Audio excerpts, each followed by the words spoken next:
안녕하세요. 주식 도서관입니다. 새해 첫 장이 열렸는데 어땠는지 한번 같이 보시고 이번 주 증시는 어떻게 될지 같이 한번 이야기해보죠. 오늘 증시부터 같이 보면은 코스피에서는 코스피 코스닥 모두 0.37% 이렇게 상승을 하면서 마무리를 했습니다. 그리고 코스피와 코스닥 양 시장에서 모두 상승한 종목이 하락한 종목보다 많은 상승장이었죠. 그리고 수급적인 측면을 보시면 코스피에서는 개인이 5,230억 순매수, 외국인도 2,664억 매수를 해줬고 기관이 8,157억 이렇게 매도를 하고 코스닥에서는 개인이 3,960억 매수를 했고 외국인과 기관이 각각 2,200억, 1,700억 정도를 매도를 하고 나갔습니다. 그래서 수급을 조금 더 자세히 보면은 제가 이전에도 이야기했듯이 코스피에서 이제 기관이 들어오고 있다. 이렇게 이야기를 했었는데 이러한 뭐 기관이 들어오는 거는 좀 긍정적으로 볼 수 있으나 그러한 수급의 대다수가 금융투자여서 좀 부정적이다라고 이야기를 드린 적이 있었는데 제가 그때도 이야기 드렸듯이 이제 금융투자 같은 경우가 최근에 단기적으로 이제 차익 실현 목표로 들어왔다가 빠르게 그 들어온 물량을 바로 팔고 나가는 경향이 있어서 좀 부정적이다라고 이야기 드렸는데 이번에도 배당을 돌리고 들어왔던 금융투자가 똑같이 이렇게 빠져나가고 있는 모습이에요. 그쵸? 그래서 이제 뭐 코스피는 좀 상대적으로 힘을 못 쓰고 있지 않나 저는 그렇게 생각이 들고 그리고 코스닥 같은 경우는 지금 이제 외국인의 매도가 조금 나오고 있죠. 외국인과 기관에서 매도가 나오고 있는데, 그리고 제가 긍정적이다, 코스닥이 좀 더 긍정적이다라고 이야기 드렸던 건 연기금이 이렇게 순매수를 들어왔던 것 때문이었는데, 지금은 오늘 같은 경우는 이제 261억 정도 매도를 하는 모습을 보였거든요. 근데, 이러한 모습이 왜 나왔는지는 이따가 차트를 한번 같이 보면서 제가 한번 이야기를 드릴게요. 그래서, 이런 수급이 지속되고 있는데 지금 코스피 같은 경우는 제가 봤을 때는 이때 들어왔던 물량이 지금 얼추 나가고 있거든요. 3일에 걸쳐서 지금 어느 정도 소화를 하고 있는 모습이라 아마 이번 주 중반 한 수요일쯤 넘어가면은 이제 좀 기관의 매물이 배당을 노리고 들어왔던 매물이 조금 더 나오기는 어렵지 않나 저는 그렇게 일단 보고 있습니다. 그래서 한 수요일쯤 되면은 수급의 좀 변화 아니면 내일 정도도 수급의 변화가 생길 수 있다라고 저는 보고 있고 특히 개별주에서 보면은 이제 그런 배당주들이 최근에 많이 빠졌잖아요. 이런 금투가 많이 던지면서. 근데 오늘 같은 경우 이제 그러한 조금 비이성적으로 빠졌던 주가들이 좀 회복되는 꼬리를 달고 회복하는 모습을 좀 보여서 아마 금융투자의 이제 투매 물량이 이제 거의 끝에 나와 있지 않나. 끝에 다 되어 있지 않나라고 저는 생각이 들고 있습니다. 그래서 이런 금융투자에 대한 배당락 투매 물량이 이제 조금만 더 기다리면은 이제 다 나오지 않을까 저는 생각을 하고 있습니다. 그리고 이제 또 지수의 모습을 좀 보면은 우선 코스피부터 같이 보죠. 코스피를 보면은 코스피에서 이제 배당락 이후에 이게 28일이었잖아요. 배당락 이후 이제 수 목장 이렇게 하락하는 모습을 보였죠. 근데 금융투자 쪽에서 이제 들어왔던 물량이 계속 빠지면서 이제 좀 하락이 나왔었는데 오늘 다행히 이제 61선 위에서 이제 꼬리를 달고 끝이 나줘서 좀 그나마 괜찮지 않나 저는 이렇게 생각을 하고 있거든요. 지금 이 지점이 이제 최근에는 2800을 깨면서 여기서 이런 저점을 만들었던 것이 이제 올려놓고 21선 부근에서 저점을 만들었잖아요. 그래서 이 지지선을 계속 이어가고 있다라고 생각을 해서 조금 긍정적이에요. 왜냐하면 제가 이전에도 이야기 드렸듯이 저점을 높여가고 있기 때문에 저는 좀 긍정적이다 이렇게 보고 있거든요. 그리고 이제 이 지점을 이제 강하게 딛고 일어서는 모습이 보이면은 제가 봤을 때 이번에는 3050을 좀 뚫고 올라갈 수 있지 않을까 저는 그렇게 보고 있거든요. 근데 그래서 이제 지금 이러한 선 지금 이야기 드리는 한 2980선을 강하게 지켜주는지가 중요할 것 같습니다. 그래서 오늘 분봉을 좀 보면은 오늘 분봉은 지금 보면은 초반에 강세장을 보였다가 이후에 그냥 계속 흘러내리고 오후장에 다시 조금 소폭 회복하는 이런 모습을 보였죠.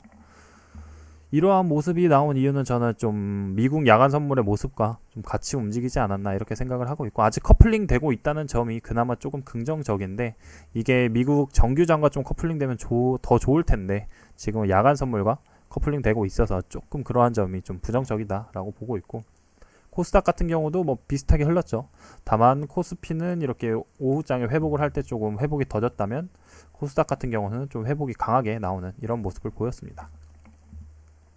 그래서 코스닥 일본 같은 경우를 보면은 코스닥 같은 경우는 지금 5일선을 딛고 이제 상승을 계속해서 이어나가고 있잖아요. 지금 보시면 코스피는 계속해서 하락을 하고 있는데 불구하고 코스닥은 계속해서 상승이 나오고 있어요. 그래서 저는 좀 코스닥에 조금 뭐가 있나라는 이렇게 생각이 드는데 제가 이전에도 코스닥이 조금 상승세가 더 강할 수 있다라고 이야기 드렸던 것 중 하나가 그저 배당 매물 때문이었는데 그러한 점을 좀 잘 소화하고 코스닥은 계속해서 상승이 나오고 있죠. 네, 그래서 원래는 코스피랑 코스닥이 조금 같이 움직이는 모습을 자주 보이거든요. 근데 이번에는 조금 애매한 게 코스피를 보면은 제가 아까 이야기 드렸듯이 지지 구간이라 좀 매수를 해도 되지 않나 이렇게 생각이 드는 반면에 코스닥 같은 경우는 이전 저항 부근이라 이거를 좀 매도를 해야 되지 않나 이렇게 생각이 들거든요.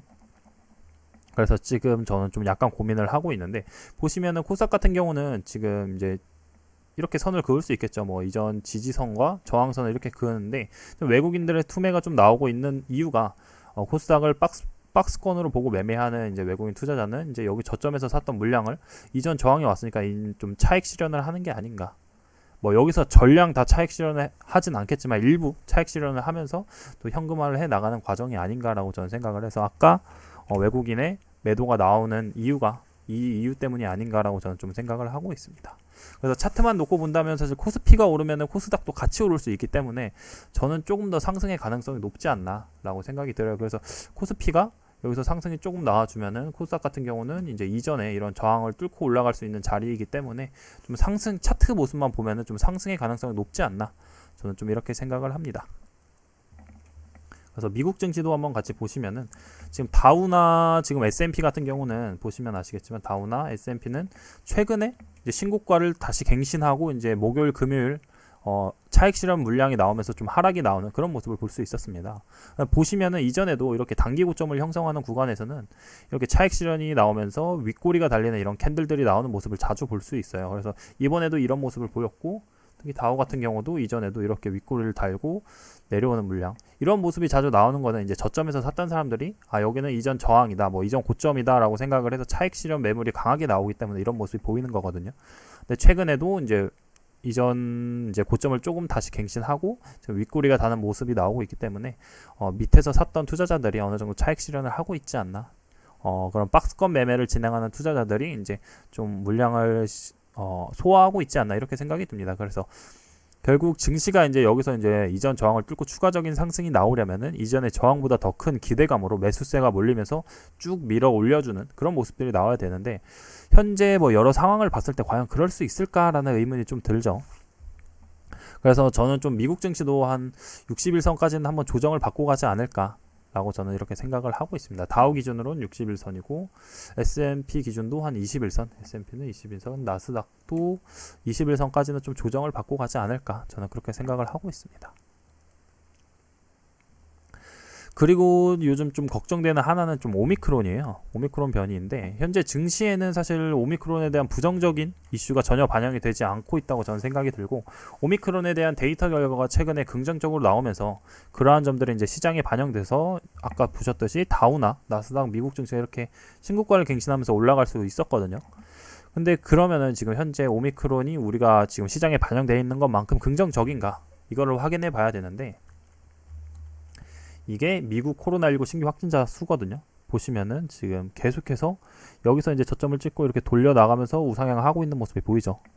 그래서 지금 미국에서도 오미크론 확진자가 급증하는 모습을 보이고 있고 남아공 같은 경우는 이렇게 한 12월 중순에 완전 고점을 찍고 최근에 좀 내려오는 모습을 보이고 있어요. 그렇죠? 신규 확진자는 좀 내려오고 있는 모습은 보이는데 사망자 수가 이전에는 20대에서 30대로 놀았다면은 지금은 한 70에서 100 왔다 갔다 하는 사이라 이러한 점은 좀 부정적으로 볼 수 있지 않나 저는 생각을 하고 있고 특히 유럽의 이제 영국 같은 경우도 지금 최근에 코로나19 신규 확진자가 급증을 하는 모습을 보였고 사망자 수도 조금 이제 100 한 중반을 유지하다가 이제 좀 이걸 돌파하는 이런 모습도 나왔기 때문에 충분히 오미크론에 대한 이제 부정적인 모습들이 있음에도 불구하고 시장에서는 그러한 점을 외면하고 좀 긍정적으로만 작용하고 있지 않나 저는 좀 이렇게 생각을 하고 있습니다. 그래서 저는 좀 결국 오미크론에 대한 데이터들이 긍정적으로 나오고 있어서 장기적으로는 해결될 문제라고 저는 생각을 하고 있거든요. 근데 이제 단기적으로는 이러한 이슈, 이제 부정적인 이슈들을 좀 외면하고 있어서 이제 시장이 갑자기 이 부정적인 이슈에 주목하게 되면은 단기적으로 좀 하락이 나올 수 있지 않나 저는 그렇게 생각이 들고 있거든요. 그래서 일단 저는 이번 주에는 일단 좀 현금화를 해두고 단기적으로 이렇게 시장이 오미크론에 대한 부정적인 이슈에 주목해서 하락이 나온다면 그때 현금을 다시 좀 사용하려고 생각을 하고 있습니다.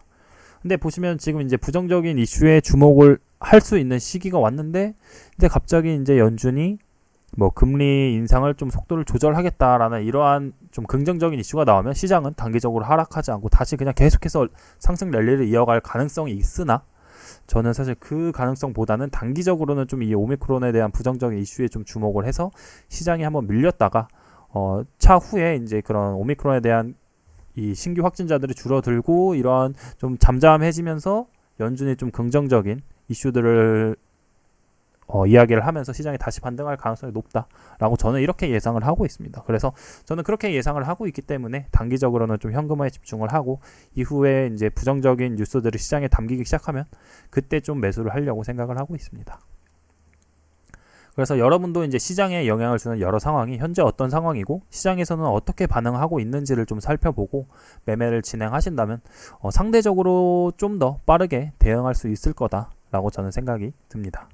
그래서 이번 주도 다들 수익 잘 내시고 올해 첫 장이잖아요. 올해 첫 장인데 올해 이제 첫 주가 가장 중요하겠죠. 첫 주 첫 장에서 다들 수익 잘 내셨으면 좋겠습니다.